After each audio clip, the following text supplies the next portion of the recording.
A good evening to you. Welcome to the West Ham Voice on a Sunday evening. I've started to do these post-match reflections day after the game to just kind of get my thoughts around the performance of the game that was played the day before. And this is the latest one, the one against Brentford. Now, when you come away with a point in the away game against Brentford, you should be happy, shouldn't you? This should be the sort of thing that we should be celebrating. You know, we've it's a bogey team. It's a team that we haven't done well against in the Premier League over the years, and to come away with a point is probably a good thing. But I guess it's overshadowed by the way we've started the season.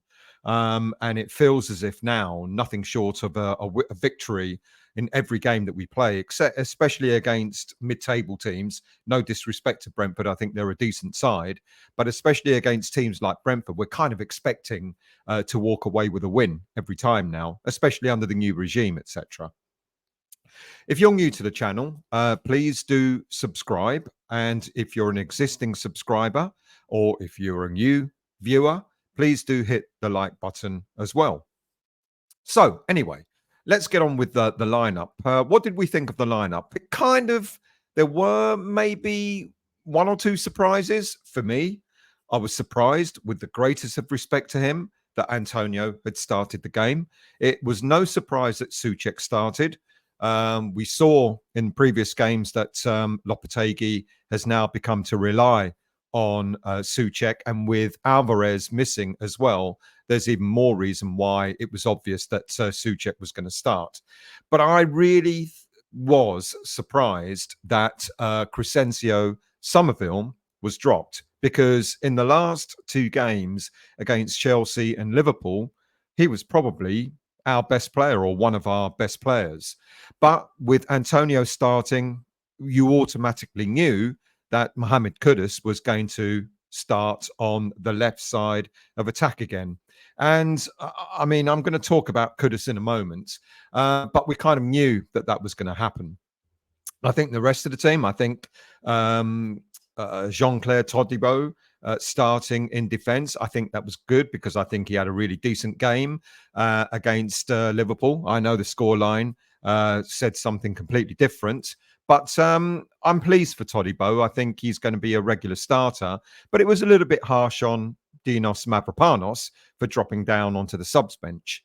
But yeah, for me, the disappointment, in all honesty, in that lineup was to see Antonio starting, which meant that we were going to have Kudus out on the left side, which meant that Somerville was going to be dropped. And I think that was disappointing.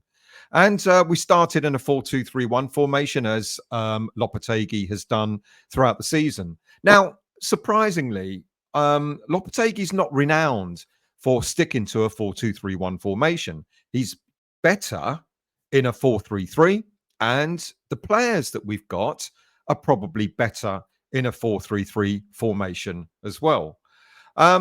So we started the game, but the alarm bells were ringing, or should have been ringing, because, as I said in my preview, Brentford started the last two games really well, scoring very, very early on in the game. And what happened? Lo and behold, within something like 38 seconds, they scored against us as well. And Mbeumo, I think, is a really decent player. I said in the preview that if we're ever going to need to replace the likes of Mohammed Kudus in the future, I'd go for Mbeumo. In fact, I will probably start Mbeumo up front for West Ham United. I think he's a very, very decent player. And within something like 38 seconds or so, or whatever it was, we were 1-0 down. We do not seem to start off games quickly, especially away from home. And we were a bit lax in allowing them so much space and so much freedom of the ball to get it into the penalty area. But it was a good goal by Mbeumo. It was a well-taken goal. So we're on the back foot. But in all fairness to West Ham, I've got to be honest, I think that's all that Brentford did in the first half. We were trying to get back into it, but we just were not clicking.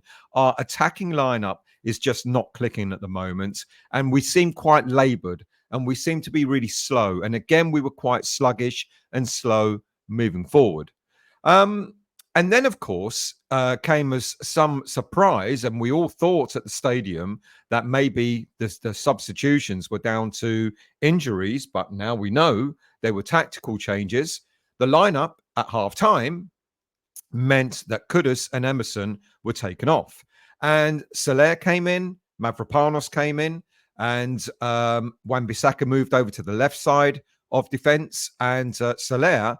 We then did look much tighter as a 4-3-3. It seemed that Lopetegui not only was brave enough to change players, but also he changed the formation and the tactics as well. And let's be honest, to our surprise of what he did with the subs, even more surprising that it actually worked.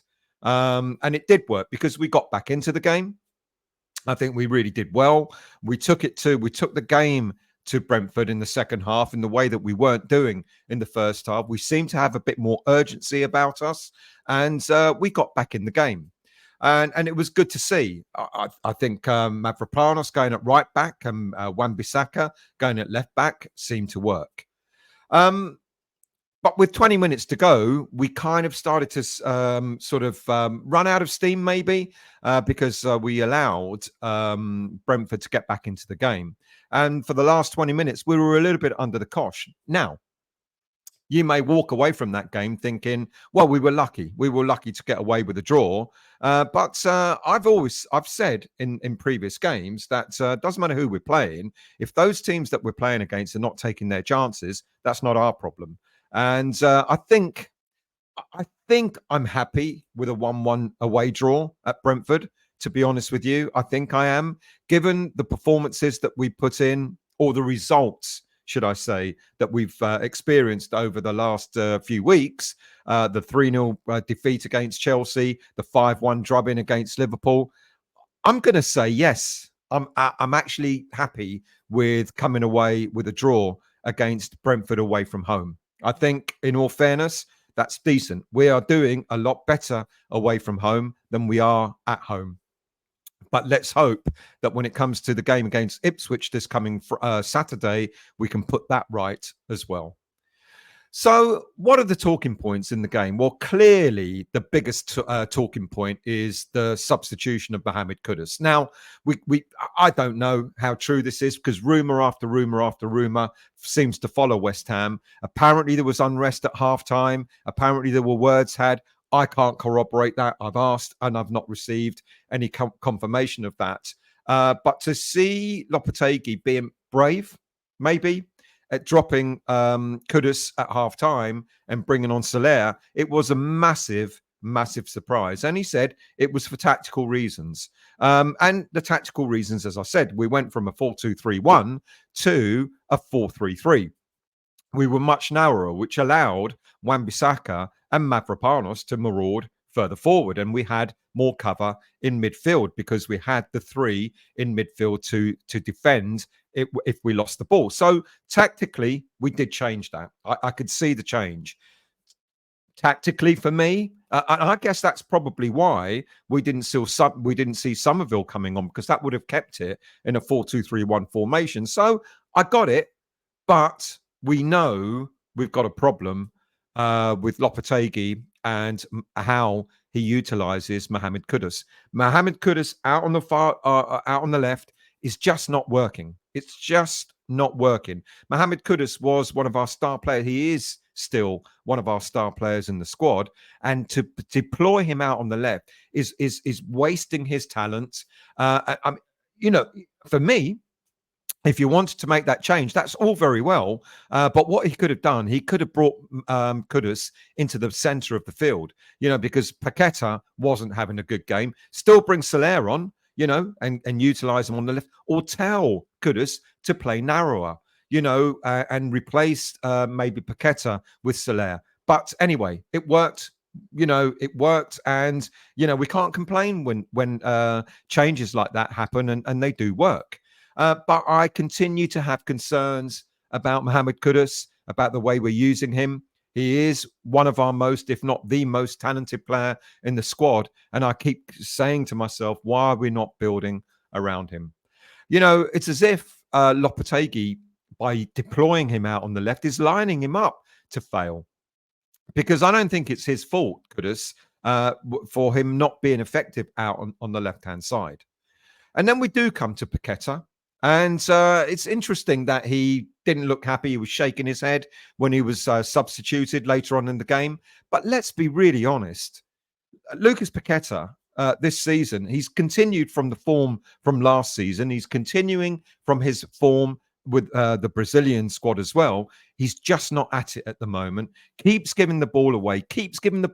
And in situations when we should be pushing further forward. Now, I know people keep saying to his defense, well, he's a Flair player and he's a player that's always looking for the forward pass, and you've got to forgive him for that. But sometimes he just gives away the ball away in the most innocuous situations, in situations where you just think, goodness me, our player's broken down now and we're under the cosh. For me, I really would have substituted Paqueta before Kudus. But who am I? I'm not an expert in this, and in this situation, Lopetegui got it right.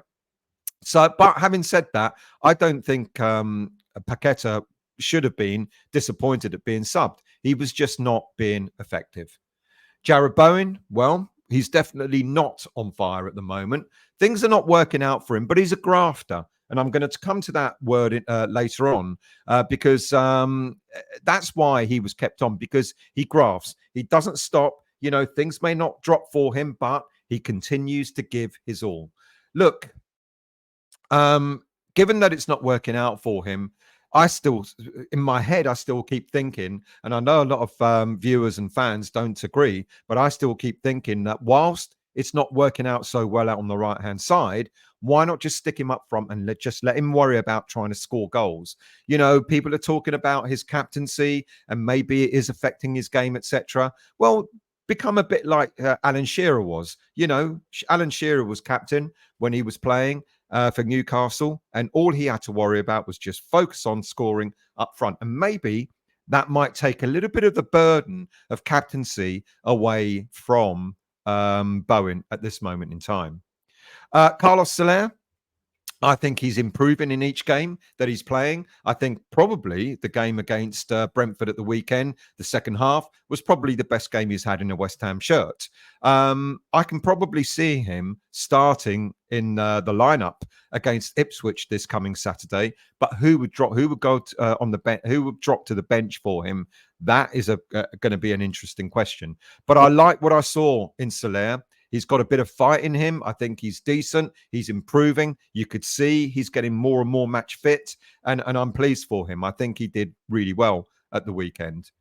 Dinos Mavropanos had an excellent game in the second half as right back. I think he did really, really well. He actually made it that position look stronger. The irony of it, he was really, really solid. He went forward as well. If you remember, when I talked about Mavropanos when he arrived at West Ham, I talked about he started life further up front, but he's now right back, etc. But he knows how to move forward. He's very good with the ball at his feet. He's not the best crosser of the ball, but I think he did really, really well. But with that, if Mavropanos continues to play at right back, does that mean we were going to look to see Emerson being dropped as well, with Wan-Bissaka going out on the left or more on a more regular basis? The irony is Wan-Bissaka, since he's joined us at West Ham, is looking more comfortable on the left side of defense than he has done on the right side. He moves the ball forward. He can cut in. He's done really, really well. And the second half changes that Lopetegui made with Wan-Bissaka going on the left, tactically, again, really, really worked out. Then I've got to talk about Antonio. Look, he was listed with an assist in the. I mean, he fluffed the ball and it fell nicely to Souček, who scored, and it fell nice. It counts as an assist. But how many times are we going to see the ball either just bounce off Antonio or him miss kicking it? He did it about 2 or 3 times in the game where he tried to line it up and kick it, and he just miskicked it. For a Premier League footballer to keep miskicking the ball, it's just for me, it's not good enough, to be honest with you. And I think we can do better. We should have better. Souček, I forgot to put an image up of Souček, but the much maligned Thomas Souček got us out of another pickle again with his goal. He gets so berated by a large section of the fan base. And I kind of suggested that perhaps he gets more respect from the away fans than he does from the home fans, and maybe even from fans for people who watch on social media. I think he gets a lot of love from the away fans. We appreciate what he does, and we acknowledge that. Love him or loathe him. He has gotten us out of a hole on several occasions, and Souček is one of those players where he doesn't have the grace and the skill of the Paquetas, etc., but he's a grafter. And this takes me on to Julen Lopetegui. Now, sometimes you've got to ask yourself, when he makes changes, when he makes tactical changes to the team, the substitutions that he makes, etc., is it because of bravery, or is it because he just doesn't know what he himself is doing? He continues to confuse and baffle. Was it by luck, or was it by tactics that we got back into the game? Look, we can't deny we were actually much better in the second half, and that was from the changes that Lopetegui made. But Lopetegui's remarks after the game are quite interesting, because he talked about the need for having fighters, battlers in the team. And this is what is going to get West Ham moving forward. Reminiscent of what David Moyes said when he returned to West Ham. Well, both times when he came to West Ham, he dropped the Flair players. The likes of Anderson, Flair were dropped out of the team, and it feels as if Lopetegui's not afraid to do the same thing.